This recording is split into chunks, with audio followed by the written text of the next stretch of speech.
오늘 하나님께서 우리에게 주시는 말씀 함께 보시겠습니다. 누가복음 1장 67절에서 79절까지의 말씀입니다.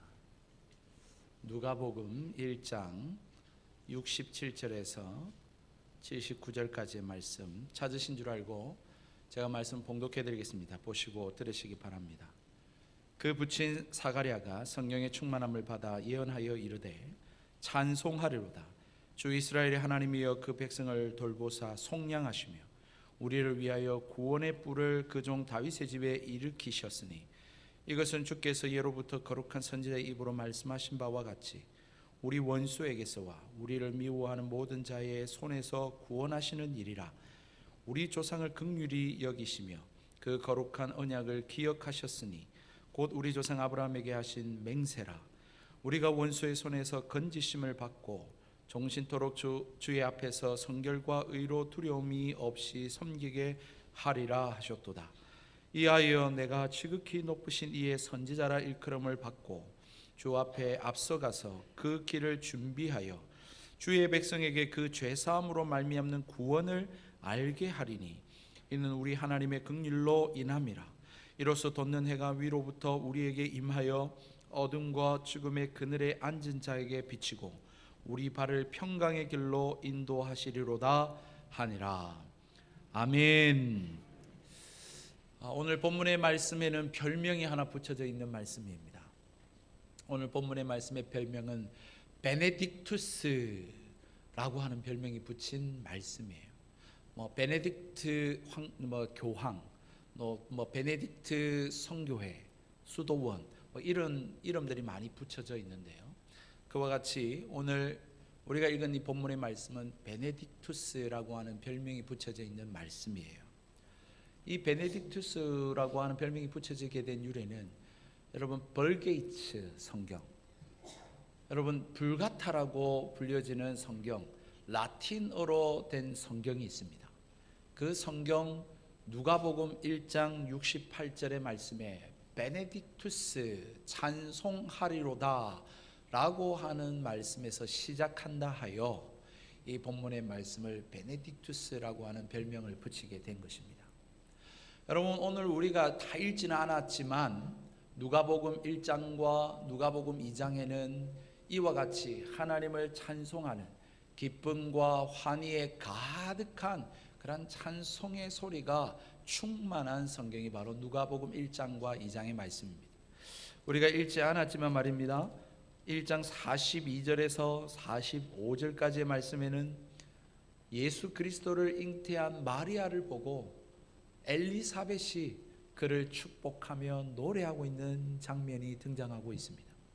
뿐만 아니라 46절로부터 55절까지의 말씀에는 마리아가 또한 하나님께서 나를 잉태케 하셨다라고 하는 사실을 기뻐하며 찬송하는 이 노래들이 또한 가득하게 담겨져 있습니다. 46절부터 55절까지의 말씀도 별명이 붙여져 있는데요.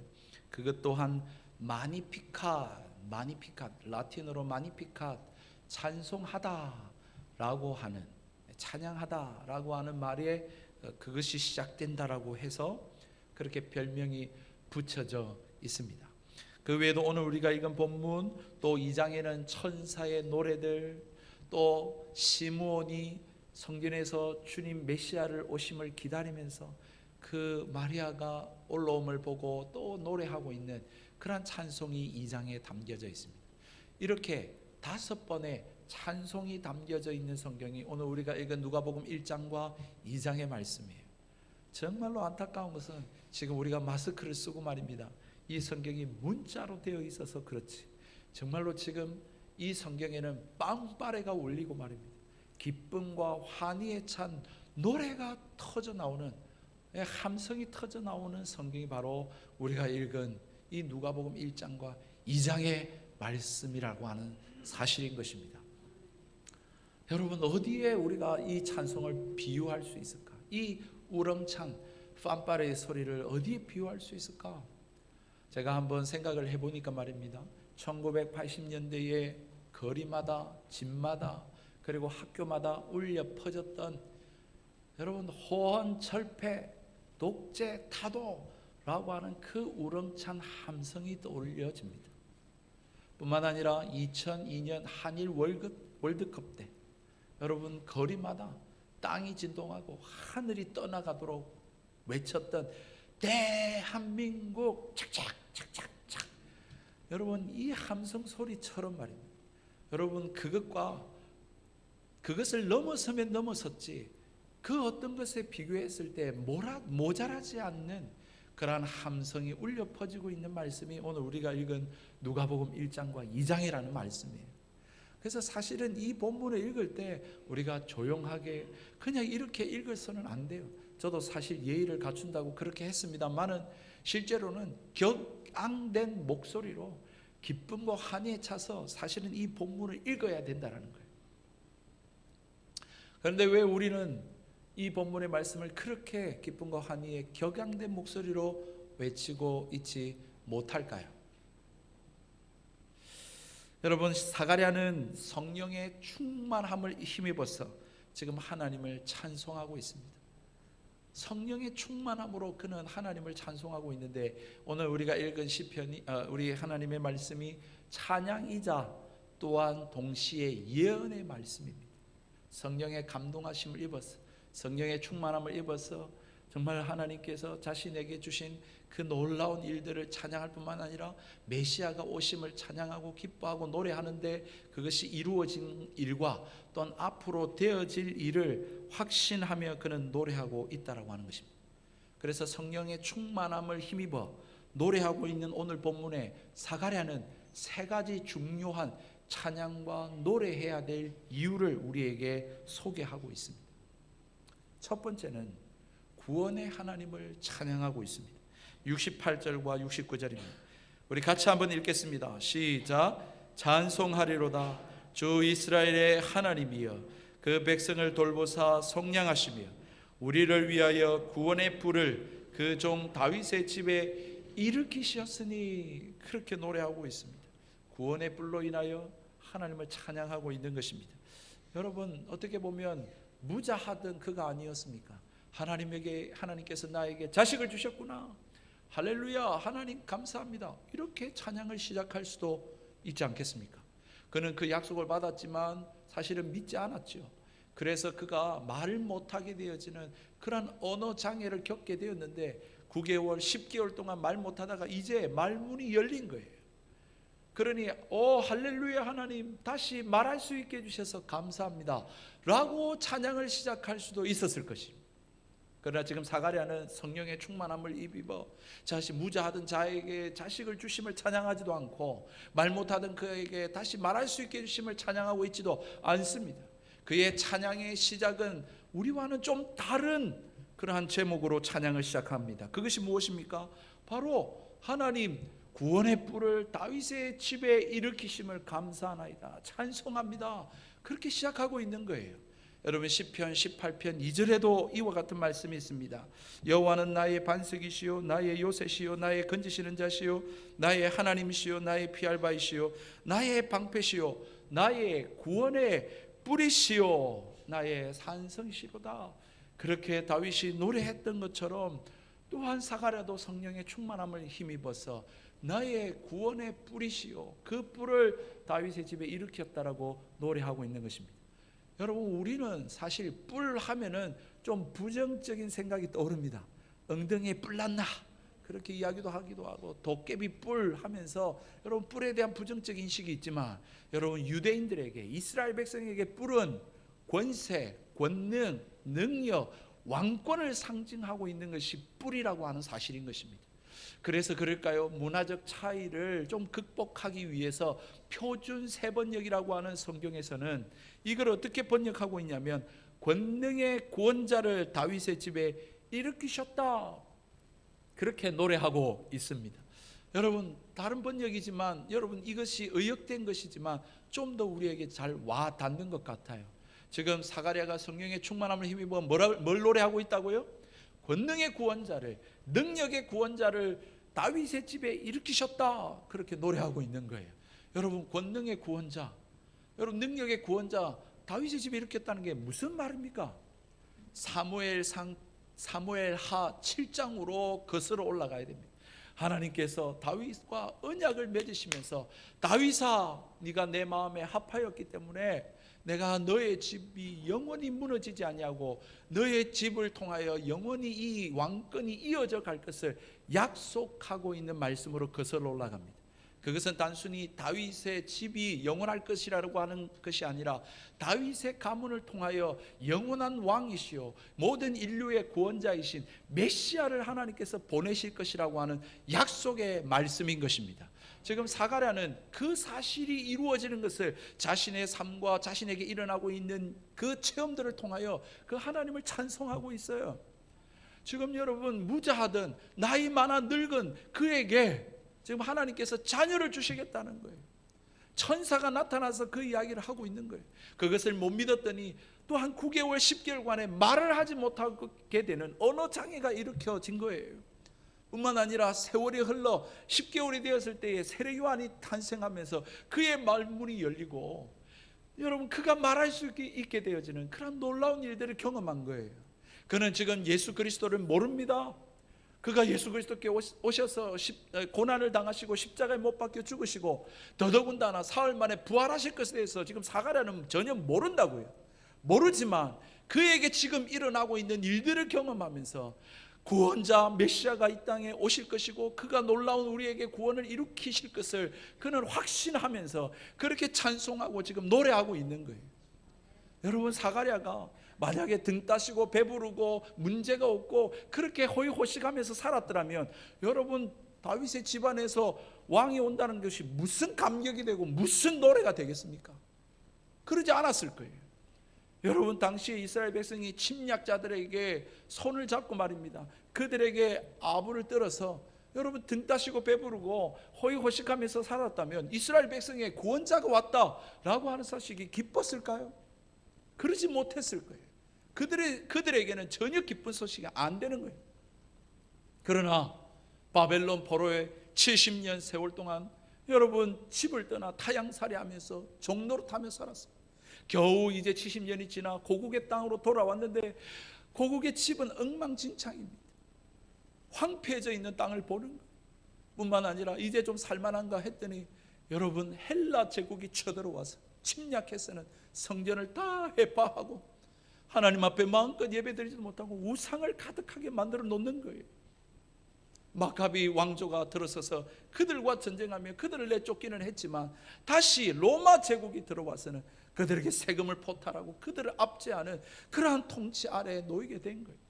신음하고 고통하고 아파하고 힘들어하고 배고픈 그들에게는 지금 메시아가 왔다라고 하는 소식이 여러분 가만히 있을 수 없는 일이 되는 것입니다.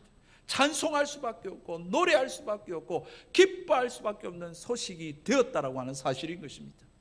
사랑하는 성도 여러분, 우리에게 이 소식이 지금 기쁨이 되고 있습니까? 우리도 여러분 찬송하며 감격해서 노래할 수 있는 그러한 제목이 되고 있냔 말입니다. 우리도 어느덧 이 세상에 인생을 살아가면서 이 세상에 흠뻑 빠져서 이 세상의 즐거움 속에 그렇게 만족하면서 살다 보니까 성탄절이 되고 예수님이 오셨다라고 하는데 그게 별로 기쁘지도 않고 주일이 되어서 지금 코로나가 더 확산되어 또 예배가 폐쇄될지도 모르는데 이렇게 예배 드릴 수 있고 하나님을 아버지라 부를 수 있다는 것이 감격스럽지 않나요? 여러분 왜 우리는 이런 심령이 되었을까요? 사랑하는 성도 여러분, 예수님께서 공생의 당시에 세리들과 죄인들과 식사를 함께 하셨더랬어요. 그것을 본 이 바리새인들이 제자들한테 하는 너희 선생은 왜 자꾸 세리들과 저 죄인들과 밥을 같이 먹느냐? 그렇게 이야기하실 때 예수님께서는 그 소리를 듣고 뭐라고 말씀하신 줄 아시죠? 건강한 자에게는 의원이 쓸데없고 병든 자에게라 쓸데있느니라. 나는 의인을 부르러 온 것이 아니라 죄인을 부르러 왔노라. 그렇게 말씀하셨어요.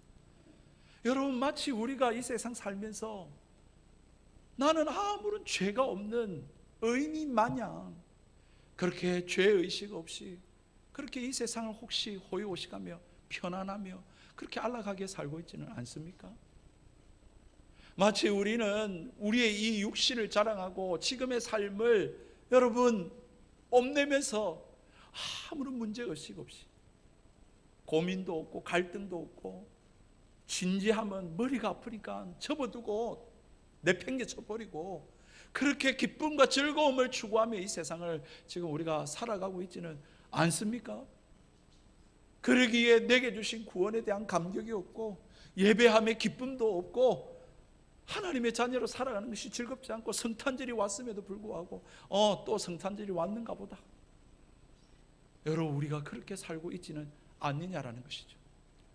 예수님께서는 이렇게 생로병사 태어나서 고생하고 병들다가 그렇게 죽을 수밖에 없는 우리 인생들을 불쌍히 여기시고 지옥에 던져질 수밖에 없는 우리들을 구원하시기 위해서 이 땅에 오심을 여러분 믿으시길 바랍니다.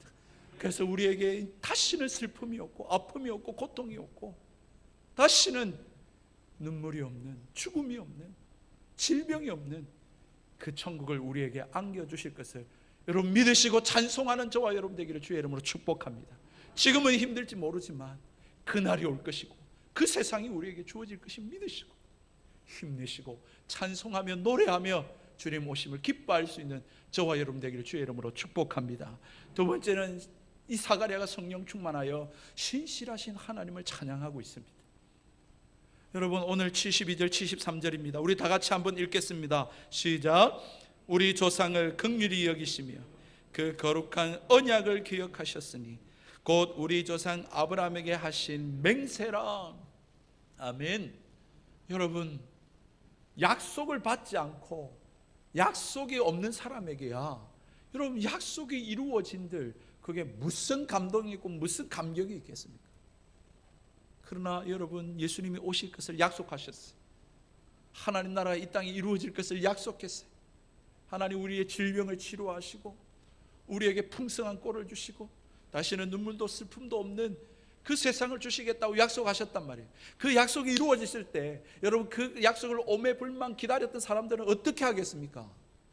찬송할 수밖에 없죠. 노래할 수밖에 없죠. 와, 그 약속이 이루어졌다. 환성을 치를 수밖에 없는 것 아니겠습니까? 그러나 약속을 받지 못했습니다. 약속을 알지도 못합니다. 약속을 믿지도 않습니다. 약속을 무시하며 삽니다. 그렇다면 그에게는 감격과 감사가 없을 수밖에 없는 것이죠. 무슨 뚱딴지 같은 소리냐라고 말할 수밖에 없는 거예요. 그런 의미에서 사랑하는 성도 여러분, 지금 우리가 약속을 가지고 있다는 것, 약속을 받았다라고 하는 것은 여러분 놀라운 특권임을 믿으시기를 주의 이름으로 축복합니다. 여러분 이건 놀라운 축복입니다. 놀라운 특권이 지금 우리는 구약과 신약 하나님의 약속을 우리는 가지고 있잖아요. 이 약속을 우리는 받았잖아요. 우리가 이 약속을 믿는다면 우리는 특별한 사람이에요. 여러분 지금 이 세상은 대통령 선거를 앞두고 떠들썩합니다. 시끄럽습니다. 그런데 웃기는 것은 대통령 후보 당사자에게 집중되고 있는 것이 아니라 이상하게 그의 주변에 있는 관계자들, 가족들, 여러분 그들에게 포커스가 맞추고 이슈가 되고 있어요. 아니 그들이 무슨 대단한 사람들입니까? 그들이 왜 뉴스에 나오고 왜 우리가 그 소식을 듣고 우리가 이렇게 가슴 아파해야 됩니까? 왜냐하면 대통령과 관계된 사람들이기 때문에 앞으로 이 나라를 다스릴 대통령의 자녀요 대통령의 아내이기에 여러분 그것이 문제가 되고 이슈가 되는 거예요. 마찬가지입니다. 왜 우리가 이 약속을 받고 왜 살아가는데 왜 우리가 대단한 사람입니까? 왜냐하면 하나님의 자녀이기 때문입니다. 하나님의 약속이기 때문입니다. 여러분 우리는 보잘것없는 사람이요 아무런 유명한 사람도 아니지만 하나님의 약속을 받은 자요 하나님의 자녀이기에 여러분 우리는 이 땅에 특별한 사람들로 살아가고 있는 것입니다. 여러분들이 인지하든 인지하지 못하든 그렇습니다. 여러분 하나님께서 아브라함을 부르실 때 그에게 약속을 주셨습니다. 큰 민족을 이루겠다. 너로 복의 근원이 되게 해주겠다.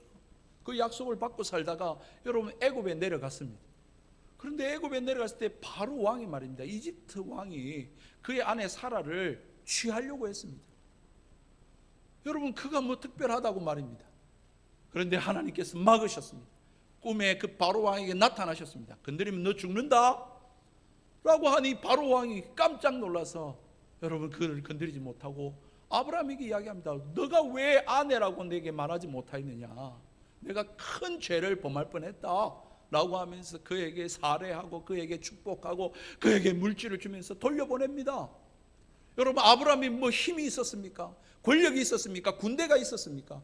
아무런 힘이 없는 그냥 일개 떠돌이 인생이 애굽으로 내려왔을 뿐인데 하나님께서 그렇게 그를 보호하시고 지키시고 애굽의 왕에게 그러한 대우를 받게 하셨다라는 사실인 것입니다. 왜냐하면 하나님의 약속을 받은 사람이거든요. 하나님의 약속이 그를 통하여 이루어질 것이거든요. 그렇기 때문에 그는 특별한 사람이었던 것입니다. 마찬가지로 여러분 우리가 약속의 말씀을 받은 자인 줄 믿습니다. 또한 다시 오실 예수 그리스도의 약속을 기다리고 있는 사람인 줄 믿습니다. 그렇다면 우리가 이 땅에 살면서 어떻게 살아야 하겠습니까?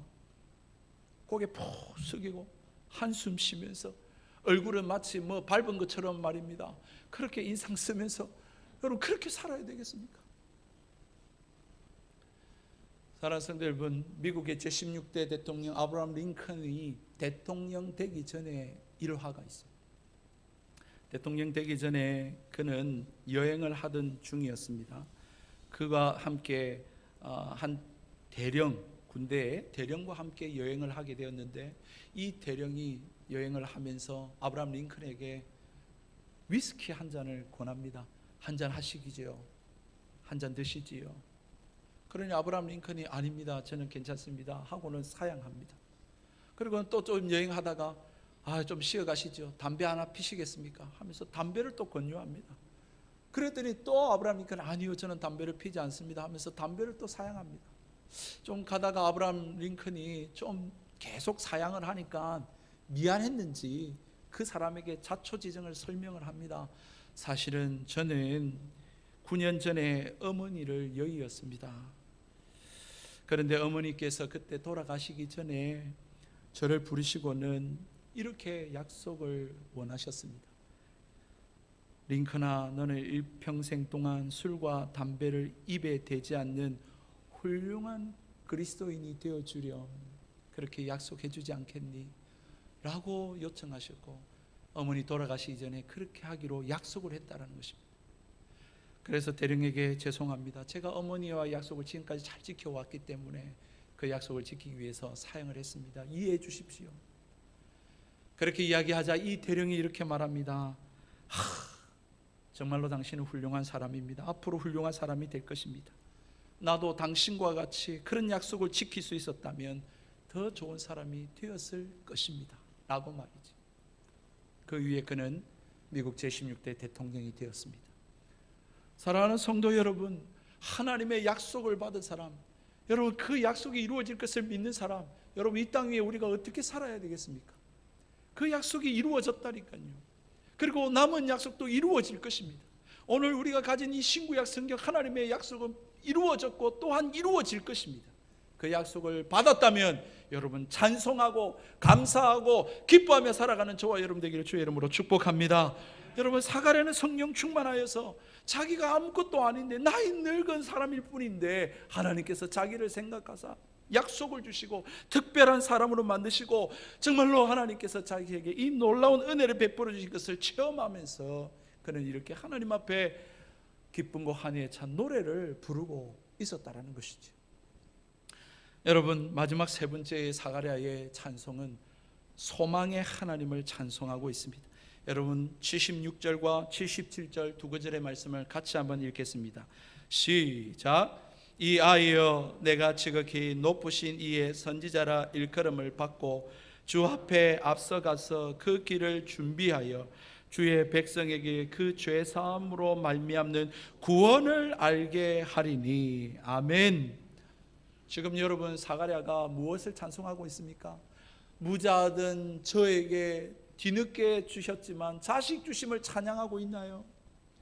여러분 지금 말 못하게 그렇게 9개월 10개월 살았는데 이제 말문이 터지게 해주심을 찬양하고 있나요? 그렇지도 않습니다. 여러분 지금 사가랴는 자신에게 주실 세례 요한 그 아들에 대해서 찬양하고 있는 것이 아닙니다. 하나님 내게 자식이 없었기 때문에 자식 아들 주셔서 감사합니다. 그것도 아들 주셔서 감사합니다. 그 아들이 앞으로 유명한 사람이 되고 훌륭한 사람이 될 것을 하나님 약속해 주시니 감사합니다. 그게 아니라 하나님 내게 자식 주신 것 그것도 벅찬 감사일 뿐이겠지만 분명하지만 하나님 그 아들을 통해서 주님 오실 길을 예비하는 자로 쓰임받게 해주시니 감사합니다. 그렇게 하나님 앞에 영광 돌리고 있는 거예요. 자식 주신 것이 감사한 게 아니라 하나님 이 자식과 함께 하시고 이 자식을 통해서 하나님 영광 나타내시고 하나님의 놀라운 계획을 이루실 것을 믿음으로 감사하고 있는 것입니다. 이러한 감사할 수 있는 저와 여러분 되기를 주의 이름으로 축복합니다. 내 인생 보잘것 없고 유명하지도 않고 그렇게 대단하지 않지만 하나님 날 사용하실 것입니다. 여러분 우리의 자녀들 지지리도 말을 안 듣고 지금도 교회 안 나오고 그렇게 엉망진창일지 모르겠지만 내 자식을 통하여 하나님께서 하나님이 일을 이루실 것을 믿음으로 감사할 수 있기를 바랍니다. 여러분 정말 이것이 정말 감사할 제목이 되기를 주의 이름으로 축복합니다. 왜냐하면요 언제부터인가 자식을 하나님 앞에 드리기를 주저하고 있는 시대가 되었습니다. 저희 어머니 저희 윗세대는 자식 중에 그래도 올바로 박힌 거 그래도 좀 괜찮은 아들 하나님 앞에 드리기를 소원하시고 서원하셨어요. 그런 세대였어요. 하나님께 쓰임받는 거 몸된 교회를 섬기고 주의 말씀을 전하고 그렇게 한평생 사는 것이 영광이요 기쁨인 줄 알고 우리 어머니 세대들은 그렇게 아들을 드리기를 원했다고요. 그런데 언제부터인가 말입니다.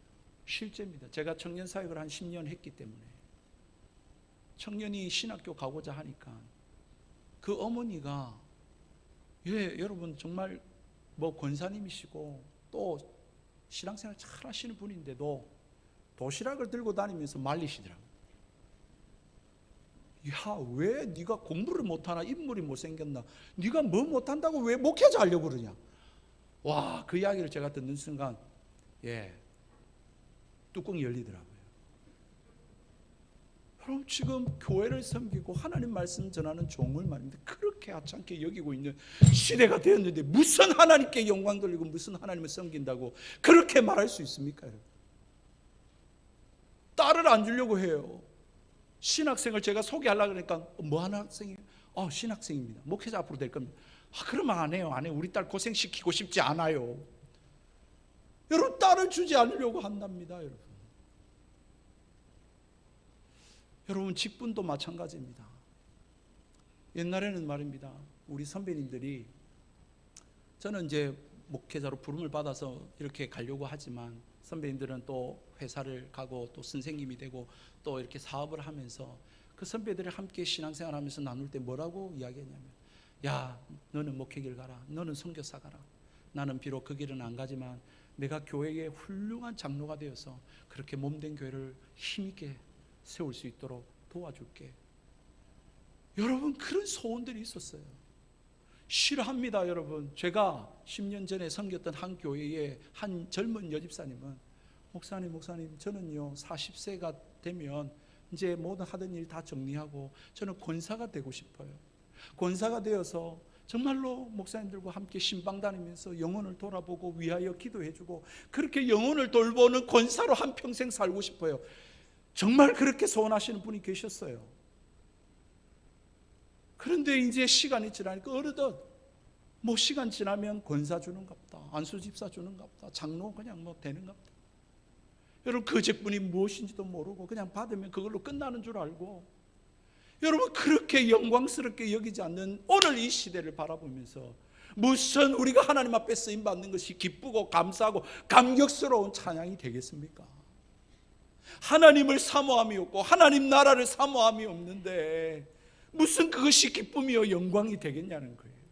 차라리 대박이 나고 여러분 뭐 좋은 대학 가고 뭐 이게 기쁨이고 찬송거리죠. 사랑하는 성도 여러분, 정말 오늘 이 시대가 어디로 가고 있는 것일까요? 우리 성경을 보면요 진짜 우리의 현실과는 너무너무 동떨어지고 이질적인 말씀들이 너무 많아요. 항상 기뻐하라. 쉬지 말고 기도하라. 범사에 감사하라. 여러분 진짜 온전한 믿음 가지지 않은 사람이 이 말씀대로 살 수 있겠습니까? 어떻게 항상 기뻐할 수 있겠습니까? 어떻게 쉬지 말고 기도할 수 있겠습니까? 어떻게 모든 일에 우리가 감사할 수 있냐고요? 너무 이질적인 말씀 아닙니까? 오늘 말씀이 그런 거죠. 구원을 찬송합니다. 하나님이 이루신 이 약속을 이루신 하나님을 찬양합니다. 나를 통하여서 주의 길을 예비하게 하시고 그러한 복음 전하는 자로 쓰임받게 하는 것이 찬양합니다. 여러분 이게 지금 우리에게 감동이 됩니까? 감격이 되고 있나요? 이것이 영광이요 노래의 제목이 되고 있습니까? 너무 이질적인 것 같아요. 이것이 나의 노래가 되지 못하고 있는 것이죠. 사랑하는 성도 여러분, 그러나 하나님께서 말씀합니다. 이러한 사가랴를 통해서 말입니다. 하나님께서 임하시고 천사를 보내서 소식을 전하시고 믿지 않았지만 그래도 또 9개월 10개월 지내서 입이 열리게 하시고 그리고 하나님을 찬송하게 하시면서 성령 충만 주시면서 사가랴의 입을 통하여 구원과 언약이 이루어지고 또한 그를 통하여 이루실 일들을 찬양하게 하셨던 것처럼 지금 우리는 감격이 없고 내가 구원받고 내가 하나님의 자녀 되고 성탄절이 앞절해오고 내가 집사요 권사요 장로 되었고 목사 되었지만 이기에 감동과 영광스러움이 없는 이 강팍하고 메마른 우리 심령에 하나님 임하셔서 감동 주시고 은혜 주시고 이것이 찬송이요 노래가 되게 하실 줄을 믿습니다. 그렇게 하실 하나님을 찬양합니다. 여러분 비록 우리가 이렇게 메말라 있지만 말입니다. 하나님께서 다시 한 번 더 우리에게 임하셔서 정말로 우리가 부를 노래가 무엇인지 알게 하시기를 주의 이름으로 축복드립니다. 여러분 정말 여러분에게 노래할 제목들이 있습니까? 부를 찬양이 있으십니까? 무엇을 여러분 감격하고 감사하면서 그렇게 살아가고 계십니까? 비록 80년대에 길거리마다 학교마다 외쳤던 호언철폐 독재 타도란 소리가 아니라 할지라도 2002년 한일 월드컵 때 땅이 진동하고 하늘이 떠나가라고 외쳤던 대한민국의 목소리만큼은 아니라 할지라도 여러분 그런 외적인 외침과 소리가 아니라 할지라도 우리의 삶이 하나님의 백성과 하나님의 자녀로서의 삶으로 여러분 좀 당당하게 살아야 되지 않겠습니까? 고개 들고 살아야 되지 않겠습니까? 웃으며 살아야 되지 않겠습니까? 찬송하며 살아야 되지 않겠습니까? 확신 가운데 살아야 되지 않겠습니까? 예수 믿는 것 쪽팔리고 부끄럽습니까? 그렇지 않지 않습니까? 근데 왜 우리는 무엇으로 기뻐하고 무엇으로 감사하고 노래하고 있습니까? 진짜 날 구원하신가? 날 하나님 자녀 삼아주신가? 저 천국을 예비하시고 준비하신가? 날 교회 집사로 장로로 권사로 세워주신가? 이것이 기쁘고 즐거운 일 아닌가요? 이것이 노래해야 할 것이 아닙니까? 왜냐하면 하나님이 살아계시고 하나님이 우리를 그러한 하나님의 자녀로 삼아 주셨기 때문인 것입니다. 하나님과의 특별한 관계 속에 있기 때문입니다. 그 하나님으로 인하여 여러분 다시 한 번 더 찬송이 터져나오고 기쁨이 터져나오고 노래하며 주님 오실 일을 준비하고 예비하며 살아가실 수 있는 저와 여러분 되기를 주의 이름으로 축복합니다. 진실로 우리의 입술을 바꾸시고 우리의 마음을 바꾸시고 우리의 가정을 바꾸셔서 살맛나게 하시고 찬송하게 하시고 그래서 말하지 않아도 하라고 이야기 안 해도 세상에 나아가서 예수 믿으라고 하나님 살아계시다고 예수밖에 없다고 그렇게 말할 수 있는 저와 여러분 되어지길 예수님의 이름으로 축복드립니다. 우리 함께 찬